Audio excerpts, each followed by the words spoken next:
All right, everybody, what's going on? We're back with the first episode of bills that were passed in the House of Representatives this week.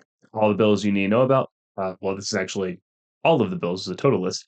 And then I'm going to do something a little different than I do with the other videos that I do, going over the bills that were introduced into Congress.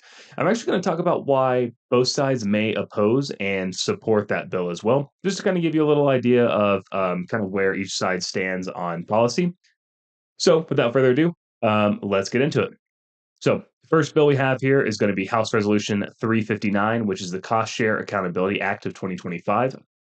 This is a bill that amends the Energy Policy Act of 2025 to increase stricter reporting requirements on the Department of Energy. Specifically, it mandates that the DOE submit quarterly reports to relevant congressional committees regarding the use and authority to reduce or eliminate cost sharing requirements in energy related products. Additionally, the report will be made publicly available to enhance transparency. So, essentially, what this program is for research purposes, the Department of Energy is allowed to share the cost of research with the entity doing the research. This is supposed to allow the entity doing the research to have kind of something at stake to give them a little skin in the game.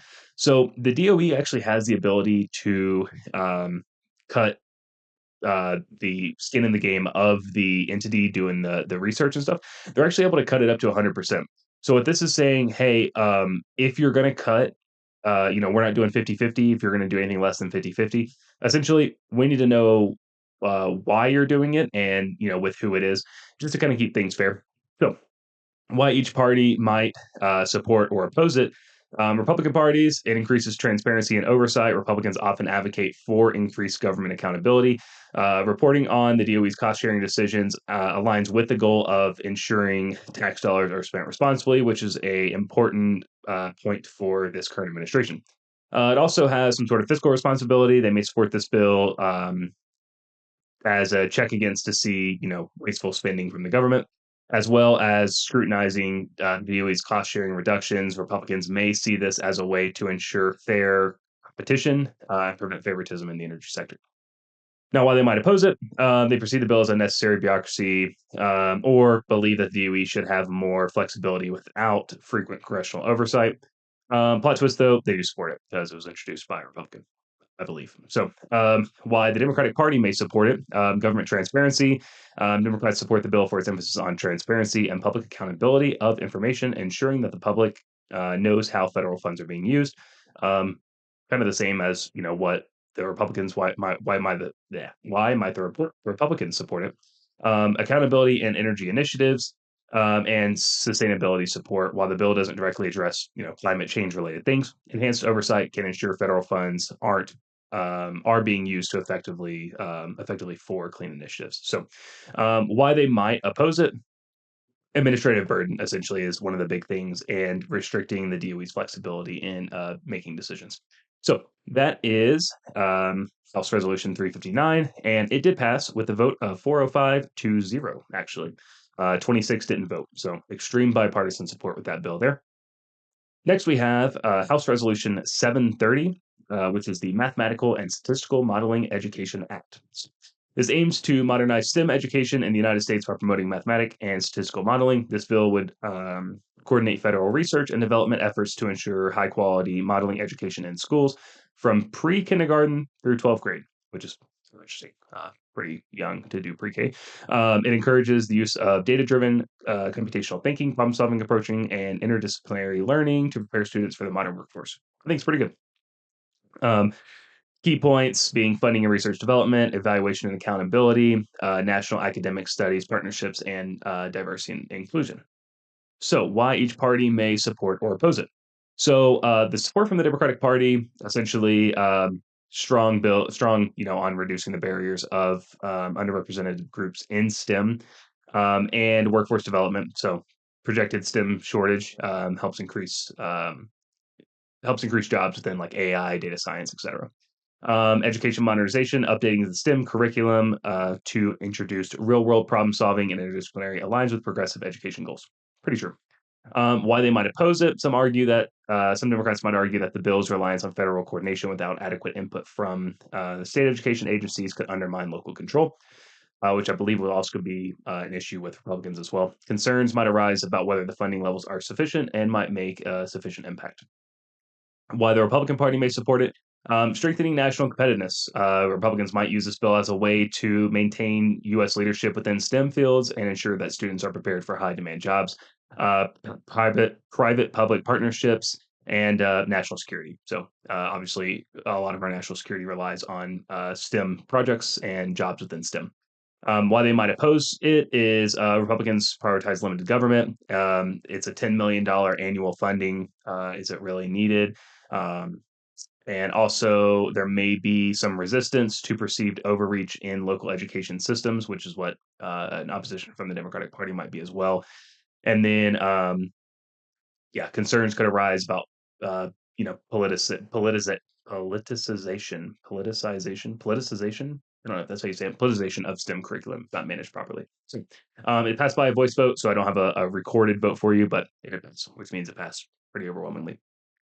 Next, we have House Resolution 1318, is the United States Research Protection Act. The United States Research Protection Act amends the Research and Development, Competition, and Innovation Act to clarify and strengthen the definitions of a foreign country of concern in the context that a malign foreign talent recruitment, um, sorry, in context of malign foreign talent recruitment. Specifically, it refines the definition to cover indirect as well as direct partnership in recruitment programs that could compromise U.S. research and development interest. So, essentially, what this one does is designates foreign countries of concern to ensure stricter scrutiny of foreign interest within U.S. research. Expands the definition to include scenarios where foreign programs provide indirect support or influence. Simplifies the language by removing unnecessary subclauses and consolidating definitions, as well as targeting programs with potential ties to espionage, intellectual property theft, or other efforts to undermine U.S. scientific leadership. So, again, why each party might support or oppose it. Support from the Republican Party prioritizes national security. Pretty cut and dry. Protection of intellectual property and tougher foreign policy stance, mostly in relation with China, for example. Why they might oppose it? They probably won't oppose it, but some members might raise concerns about overreach in academic collaboration, but they probably won't oppose it at all. Support from the Democratic side, protecting research integrity. Democrats may support efforts to safeguard U.S. research while maintaining transparent, responsible international collaboration. Bipartisan national security goals. Democrats often support bills that address foreign interference. And then academic freedom considerations. The bills focus on malign influence rather than general international cooperation might appeal to Democrats seeking a balanced approach. Opposition for Democrats. Some Democrats may express concerns about unintended consequences, such as limiting valuable information or forecasting some sort of xenophobia. Civil liberty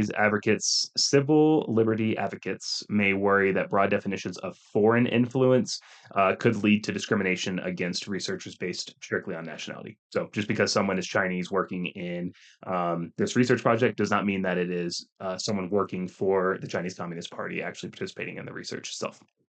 This one did pass with a voice vote, so obviously overwhelming support. But there you have it. That was House Resolution 1318. Next, we have House Resolution 1325, which is the Commercial Remote Sensing Amendment Act of 2025. It aims to enhance transparency and accountability for the licensing of commercial remote sensing systems, which are often used on Earth observation, so like Google Earth, for example, environmental monitoring, and geospatial analysis. The bill updates the reporting requirements and regulatory processes under Title 51 U.S. Code, which governs commercial space activities. Faster reporting, it changes the deadlines from the Department of Commerce from 120 days down to 60 days to improve transparency, increase notifications, transparency on the conditions to get a license, the classification rationale, which requires detailed justification for the classification of remote sensing license applications into regulatory tiers based on sensitivity and risk. And finally, extended authority reauthorizes the licensing framework until September 30th, 2030, ensuring that there is continued oversight within the industry.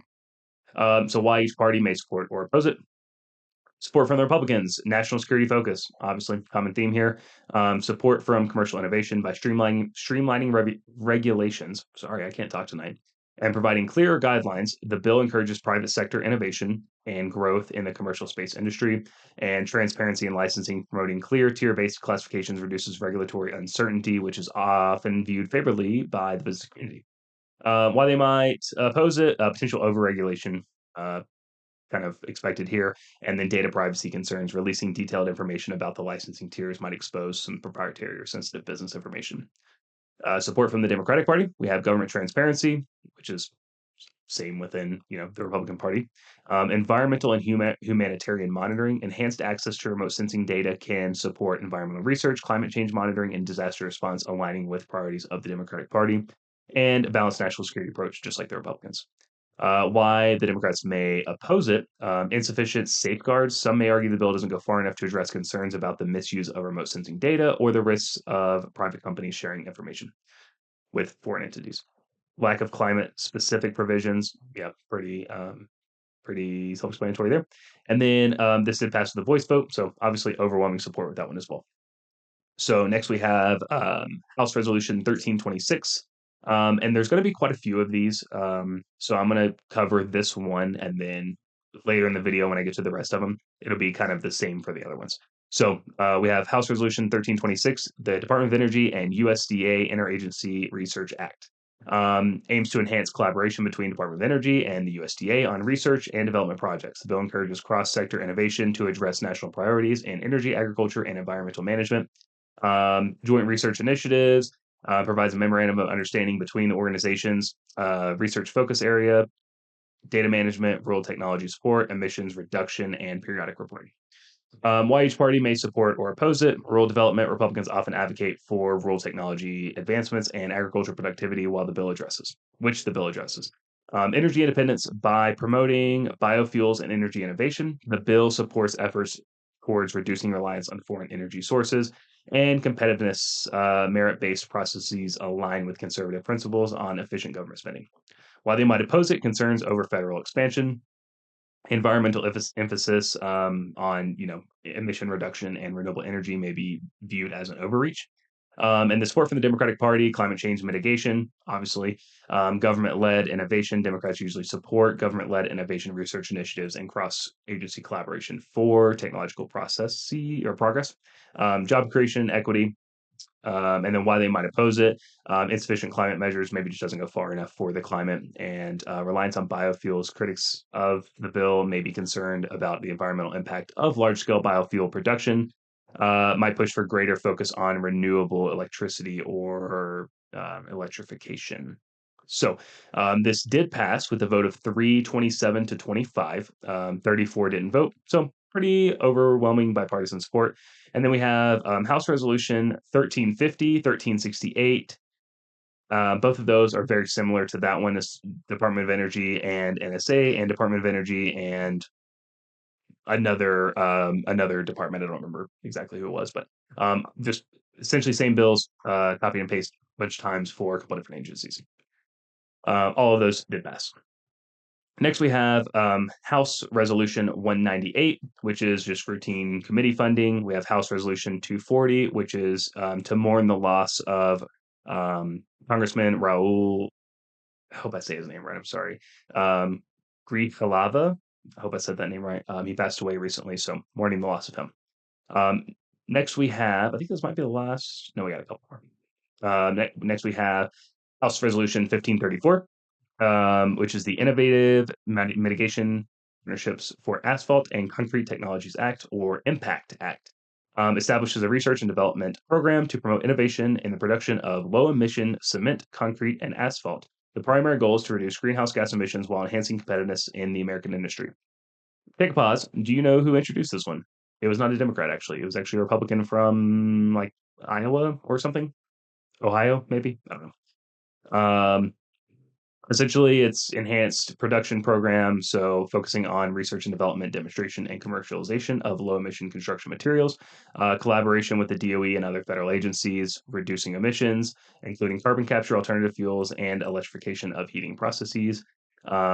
Regional demonstration, showcasing the effectiveness of new materials. Strategic planning, it's a 5-year strategic plan that will be designed to develop and establish goals and timelines. Technical assistance, the DOE will provide guidance to state and local governments, private companies, and research institutions to accelerate commercial adoption of low emission technologies. It'll create some jobs and will sunset after 7 years unless it is extended. So why each party might support or oppose it. Um, Republican Party, industry competitiveness, job creation, state and local flexibility. Pretty cut and dry there. Opposition from the Republicans may be environmental regulations, which doesn't really apply in this one necessarily because the Republican Party did introduce this bill. And then budget concerns. Opposition could arise over the cost of funding for the program. Support from the Democratic Party, climate change, obviously.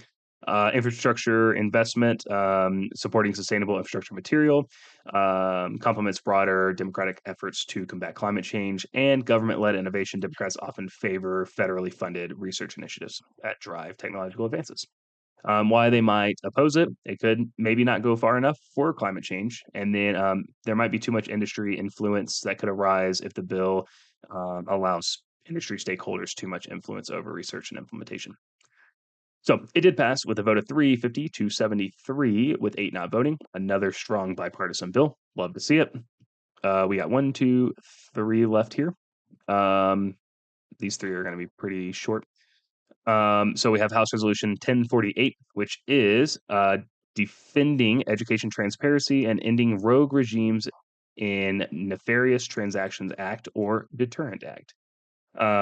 This bill aims to amend the Higher Education Act of 1965 to enhance disclosure requirements related to foreign gifts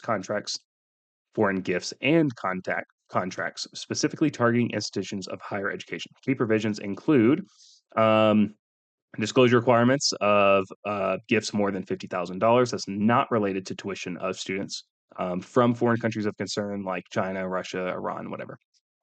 Contract restrictions. The bill prohibits higher education institutions from entering into contracts with foreign countries or entities of concern without obtaining a waiver. Additional disclosures are the certain education institutions are required to disclose gift contracts between individuals and foreign sources, individuals including researchers.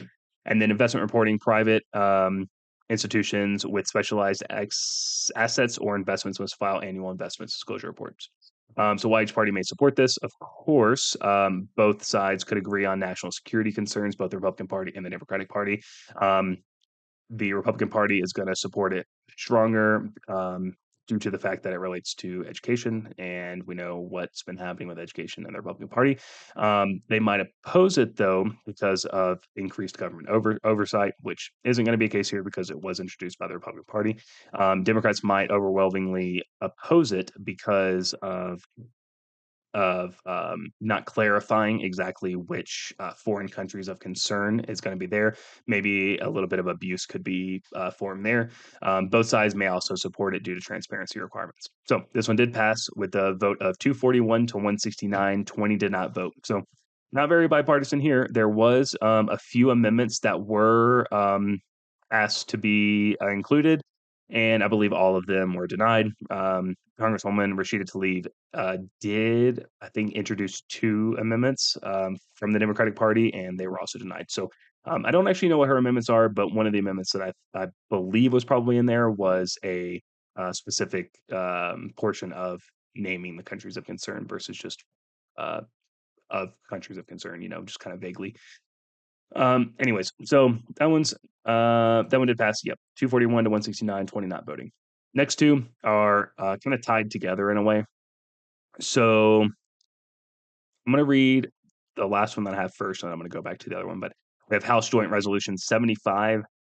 Nullifies the final rule issued by the Department of Energy's Office of Energy Efficiency and Renewable Energy titled Energy Conservation Program, Energy Conservation Standards for Commercial Refrigerators, Freezers, and Refrigerator Freezers, and published on January 21st, 2025. Under the rule, the office adopted new and amended energy conservation standards for commercial refrigeration equipment in order to achieve maximum improvement in energy efficiency that is technologically feasible and economically justified.